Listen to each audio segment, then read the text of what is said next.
ओम नमः शिवाय। हर हर महादेव। गौरी माता की जय। तो आइए प्रिय भक्तजनों, हम लोग श्रवण करेंगे 32 पूर्णिमा के व्रत की कथा का। तो आइए बड़े प्रेम और भाव से इस कथा का श्रवण करते हैं। आप लोग इस कथा के श्रवण से पहले अपने हाथ में अक्षत ले लें या फिर फूल ले लें और कथा पूर्ण होने पर ये फूल या फिर आपने जो अक्षत लिए हैं इन्हें भगवान शिव और माता गौरी के चरणों में अर्पित करें। तो आइए बड़े प्रेम और भाव से इस कथा का श्रवण करते हैं। पूर्णिमा के व्रत की कथा और उसके पूजन की सामग्री और पूजा किस प्रकार करें उसके बारे में जानते हैं। अब आइए आपको बताते हैं पूजन की सामग्री क्या क्या रहेगी।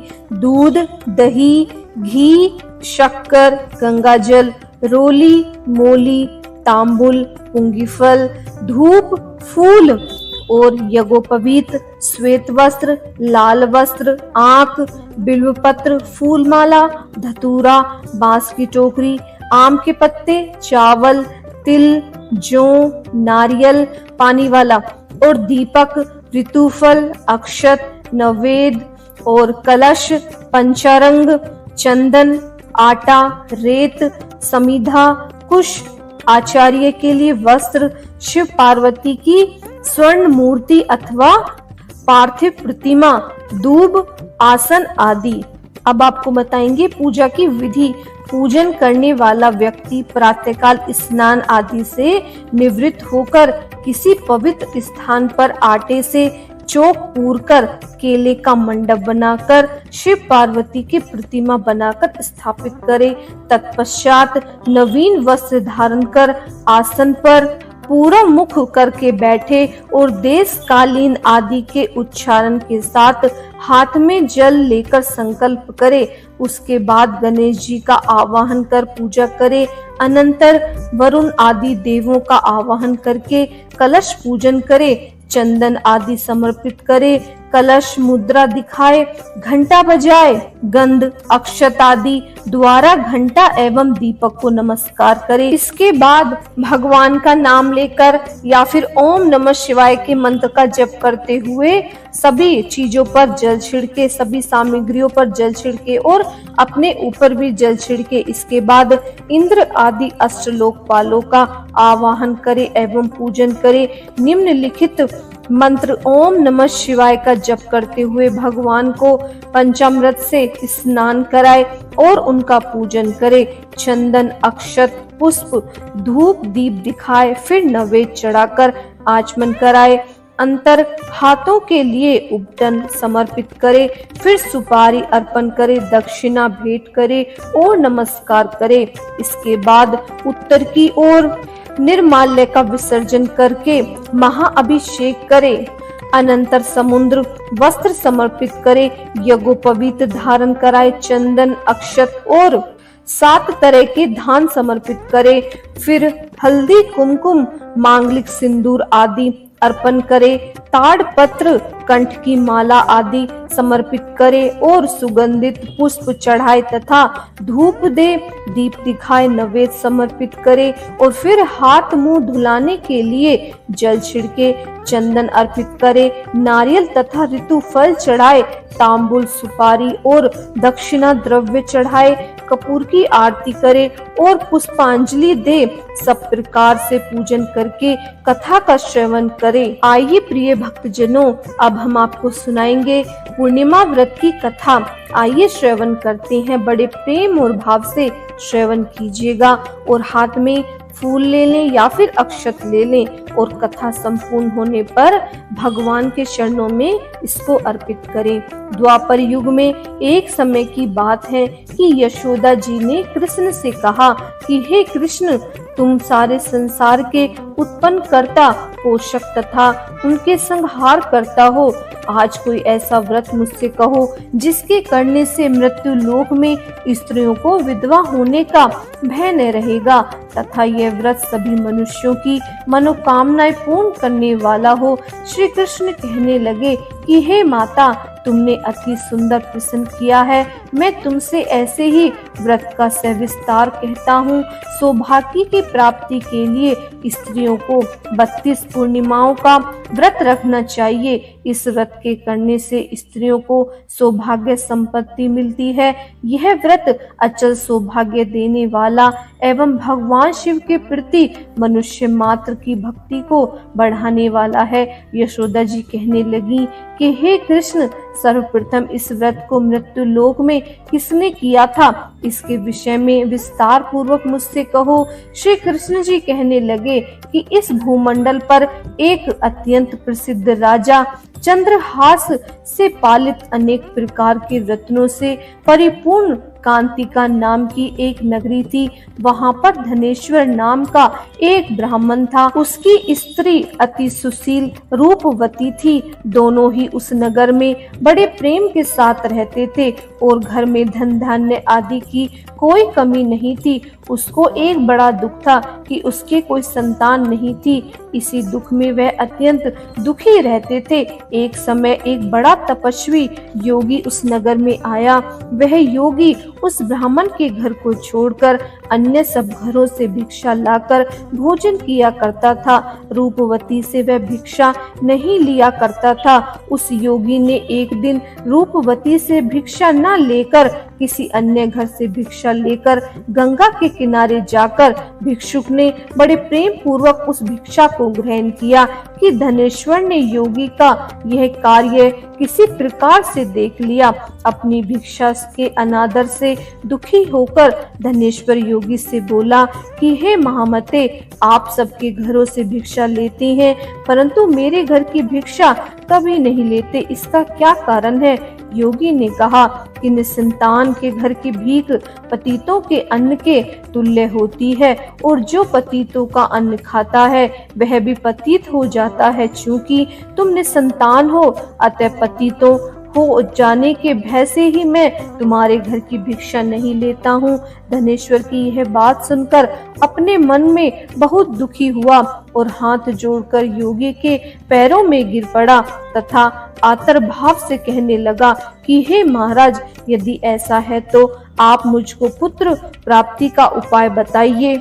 आप सर्वज्ञ हैं, मुझ पर अवश्य ही यह कृपा कीजिए। धन की मेरे घर में कोई कमी नहीं है परंतु मैं पुत्र न होने के कारण अत्यंत दुखी हूँ।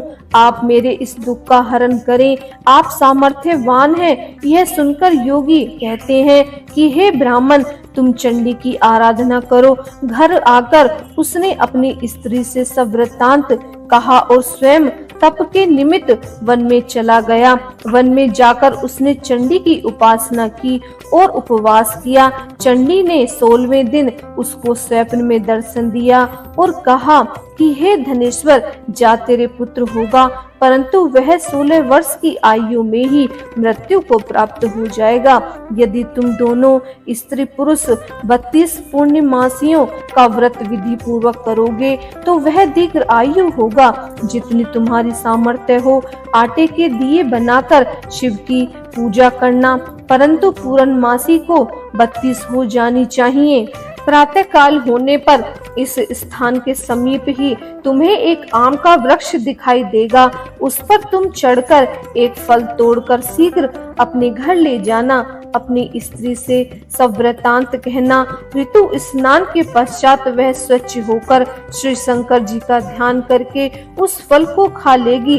तब भगवान शंकर की कृपा से उसको गर्भ ठहर जाएगा।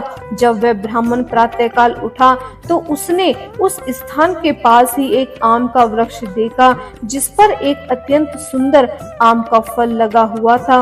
उस ब्राह्मण ने उस आम के वृक्ष पर चढ़कर उस फल को तोड़ने का प्रयत्न किया परंतु वृक्ष पर कई बार प्रयत्न करने पर भी वह न चढ़ पाया। तब तो उस ब्राह्मण को बहुत चिंता हुई और विघ्न विनाशक श्री गणेश जी की वंदना करने लगा। हे दयानिधे, अपने भक्तों के विघ्न का नाश करने वाले, उनके मंगल कार्य को करने वाले, दुष्टों का नाश करने वाले, रिद्धि सिद्धि के देने वाले, आप मुझ पर कृपा करके इतना बल दें कि मैं अपने मनोरथ को पूर्ण कर सकूं। इस प्रकार गणेश जी की प्रार्थना करने पर उनकी कृपा से धनेश्वर वृक्ष पर चढ़ गया और उसने एक अति सुंदर आम का फल देखा।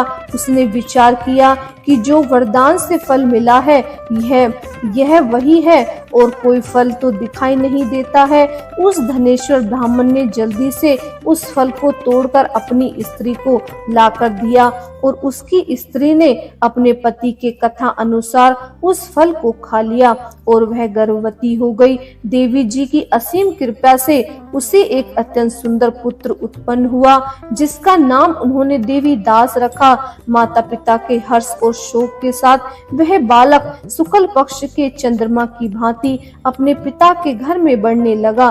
भगवती की कृपा से वह बालक बहुत ही सुंदर, सुशील और विद्या पढ़ने में बहुत ही निपुण हो गया। दुर्गा जी की आज्ञा पाकर उसकी माता ने 32 पूर्णिमा का व्रत रखना प्रारंभ कर दिया, जिससे उसका पुत्र बड़ी आयु वाला हो गया।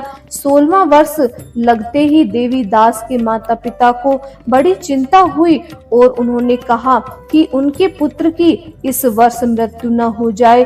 इसीलिए उन्होंने अपने मन में विचार किया कि यदि यह दुर्घटना उनके सामने हो गई तो वे कैसे सहन कर सकेंगे। अपितु उन्होंने देवी दास के मामा को बुलाया और कहा कि हमारी इच्छा से कि देवी दास का 1 वर्ष तक काशी जी में ले जाकर विद्या अध्ययन करें और इसको अकेले भी नहीं छोड़ना चाहिए, इसीलिए इसके साथ में तुम चले जाओ और 1 वर्ष के पश्चात इसको वापस लौटा कर ले आना। सब प्रबंध करके उसके माता पिता ने काशी जाने के लिए देवी दास को एक घोड़े पर बिठाकर उसके मामा को उसके साथ कर दिया, किंतु यह बात उसके मामा या किसी और से नहीं कही। धनेश्वर और उसकी पत्नी ने दोनों ने पुत्र की मंगल कामना तथा दीर्घ आयु के लिए भगवती दुर्गा की आराधना और पूर्णमासियों का व्रत करना आरंभ कर दिया। इस प्रकार बराबर 32 पूर्णिमा का व्रत पूरा किया। उस समय पश्चात एक दिन वह दोनों मामा और भांजे मार्ग के रात्रि बिताने के लिए किसी ग्राम में ठहरे हुए थे।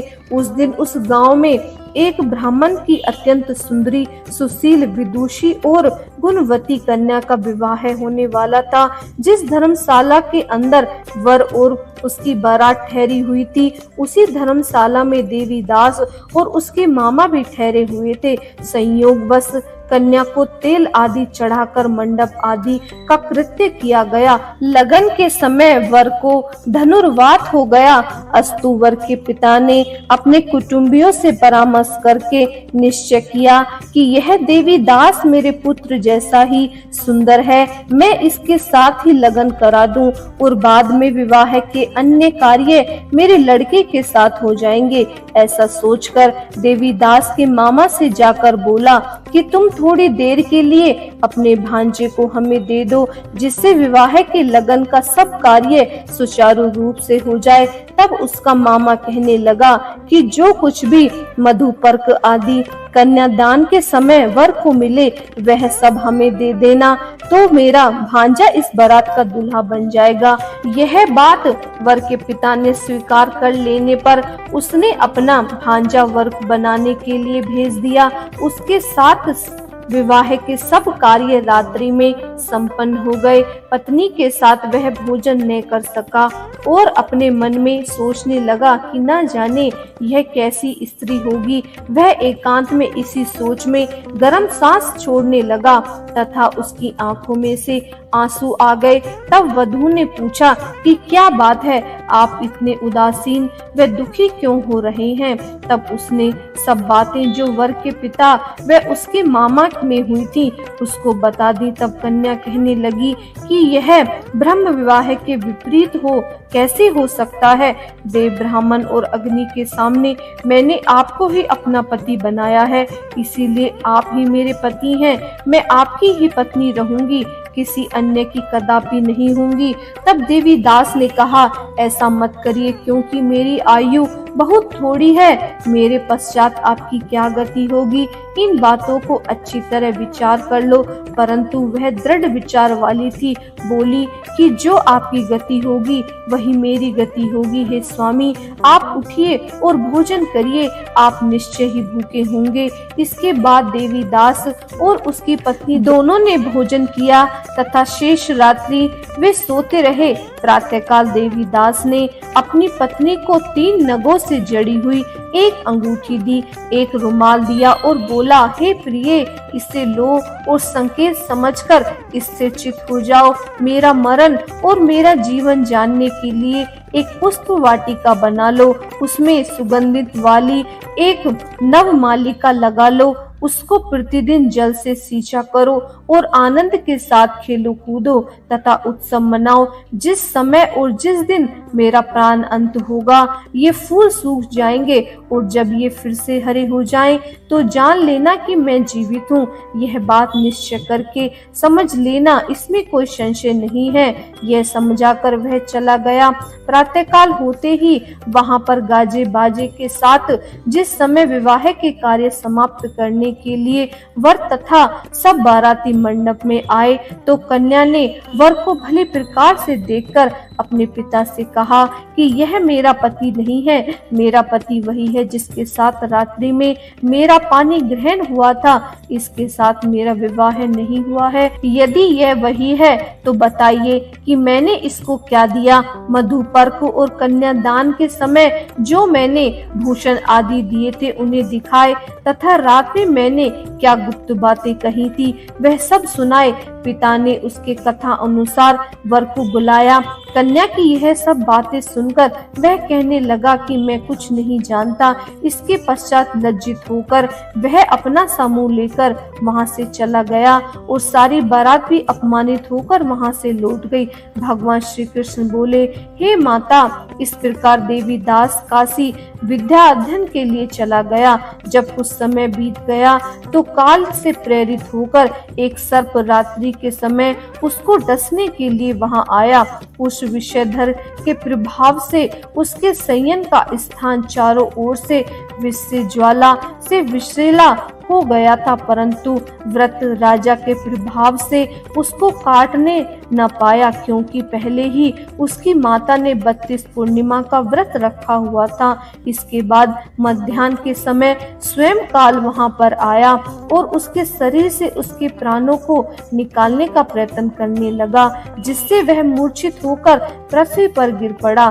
भगवान की कृपा से उसी समय पार्वती जी के साथ श्री शंकर जी वहां पर आए और उसको मूर्छित दशा में देखकर पार्वती जी ने भगवान शंकर से प्रार्थना की कि हे महाराज, इस बालक की माता ने पहले ही 32 पूर्णिमा का व्रत कर लिया है। इसके प्रभाव से हे भगवान, आप इसको प्राण दान दे। भावी के कहने पर भक्त वत्सल भगवान श्री शिव जी ने उसको प्राण दान दे दिया। इस व्रत के प्रभाव से काल को भी पीछे हटना पड़ा और देवीदास स्वयं उठकर बैठ गया। उधर उसकी स्त्री उसके काल की प्रतीक्षा किया करती थी। जब उसने देखा कि उस पुष्प वाटिका के पत्र पुष्प कुछ भी नहीं रहे हैं, तो अत्यंत आश्चर्य हुआ और जब वह वैसे ही हरी भरी हो गई तो वह जान गई कि वह जीवित हो गए हैं। यह देखकर वह बहुत प्रसन्न होकर अपने पिता से कहने लगी कि पिताजी, मेरे पति जीवित हैं, आप उन्हें ढूंढिए। जब 16वां वर्ष व्यतीत हो गया तो देवीदास भी अपने मामा के साथ काशी में चला गया। इधर उसे ससुर और उसको ढूंढने के लिए अपने घर से जाने वाले ही थे कि वह दोनों मामा भांजे वहां पर आ गए। उसको आया देखकर उसका ससुर बड़ी प्रसन्नता के साथ अपने घर ले आया। उस समय नगर के निवासी भी वहां इकट्ठे हो गए और सबने निश्चय किया कि अवश्य ही इसी बालक ने के साथ इस कन्या का विवाह हुआ था। उस बालक के लिए जब कन्या ने देखा तो उसे पहचान लिया और कहा कि यह तो वही है जो संकेत करके गया था। उसके बाद सभी कहने लगे कि भला हुआ जो यह आ गया, और सब नगर वासियों ने आनंद मनाया। कुछ दिन बाद देवी दास अपनी पत्नी और मामा के साथ अपने ससुर के घर से बहुत सारा उपहार आदि लेकर अपने घर के लिए प्रस्थान किया। जब वह अपने गांव के निकट आ गया तो कई लोगों ने उसको देखकर उसके माता पिता को पहले ही जाकर खबर दे दी कि तुम्हारा पुत्र देवीदास अपनी पत्नी और मामा के साथ आ रहा है। ऐसा समाचार सुनकर पहले तो उन्हें विश्वास नहीं हुआ, परंतु जब और लोगों ने भी आकर उनको यह बात बताई तो उनको बड़ा आश्चर्य हुआ। लेकिन थोड़ी देर में देवीदास ने आकर अपने माता पिता के चरणों में अपना सिर रखकर प्रणाम किया और उसकी पत्नी ने अपने सास ससुर के चरणों को स्पर्श किया तो माता पिता ने अपने पुत्र और पुत्र वधू को अपने हृदय से लगा और दोनों की आंखों में प्रेम के आंसू बहने लगे। अपने पुत्र और पुत्र वधू के आने की खुशी में धनेश्वर ने बड़ा भारी उत्सव किया और ब्राह्मणों को भी बहुत सी दान दक्षिणा देकर प्रसन्न किया। श्री कृष्ण जी कहने लगे कि इस प्रकार धनेश्वर 32 पूर्णिमाओं के व्रत के प्रभाव से पुत्रवान हो गया। जो भी स्त्रियां इस व्रत को करती हैं वे जन्म जन्मांतर से वैधव्य का दुख नहीं भोगती और सदैव सौभाग्यशाली रहती हैं। यह मेरा वचन है, इसमें कोई संदेह नहीं है। यह व्रत पुत्र पौत्र को देने वाला तथा संपूर्ण मनोकामनाओं को पूर्ण करने वाला है। 32 पूर्णिमाओं के व्रत करने से व्रती की सब इच्छाएं भगवान शिव शंकर की कृपा से पूर्ण हो जाती हैं। तो सभी बोलिए, प्रेम से बोलिए, शिव भगवान की जय, माता गौरी की जय।